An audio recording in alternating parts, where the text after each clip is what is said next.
যখন হজরত ইব্রাহিম আলাইহিসসালাম হজরত ইসমাইল আলাইহিসসালামের বাড়িতে পৌঁছালেন তখন দরজায় তার স্ত্রীকে পেলেন। তিনি জিজ্ঞেস করলেন, তোমার স্বামী কোথায়? সে উত্তর দিল, তিনি শিকারে গেছেন। এরপর হজরত ইব্রাহিম আলাইহিসসালাম তাদের অবস্থা সম্পর্কে জানতে চাইলে সে কঠোর ভাষায় অভিযোগ করতে লাগল এবং বলল, আমাদের কাছে খাওয়া দাওয়ার কিছুই নেই। হজরত ইব্রাহিম আলাইহিসসালাম সেখান থেকে চলে যাওয়ার সময় বললেন, ইসমাইল আলাইহিসসালাম এলে আমার সালাম দিও এবং বলো সে যেন তার ঘরের দরজা বদলে ফেলে।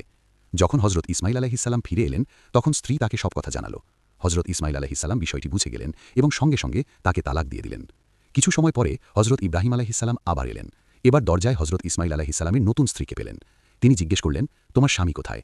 সে আদবের সঙ্গে বলল, তিনি শিকারে গেছেন। আল্লাহর শুকরিয়া, আমরা সম্পূর্ণ খেয়াল খুশিতে আছি। তারপর সে ভালোবাসার সঙ্গে দুধ ও গোশত পেশ করল।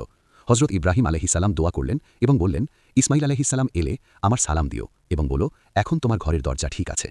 যখন হজরত ইসমাইল আলাইহিসসালাম বাড়ি ফিরলেন তখন স্ত্রী তাকে সব কথা শোনাল। কথা শুনে তিনি খুশি হয়ে বললেন, এটাই আমার পিতা হজরত ইব্রাহিম আলাইহিসসালাম ছিলেন। বন্ধুরা, এই ঘটনার ভেতরে একটি গভীর শিক্ষা লুকিয়ে আছে। ঘরের আসল দরজা কাঠের হয় না, বরং ঘরের আসল দরজা হল স্ত্রীর আখলাক ও চরিত্র।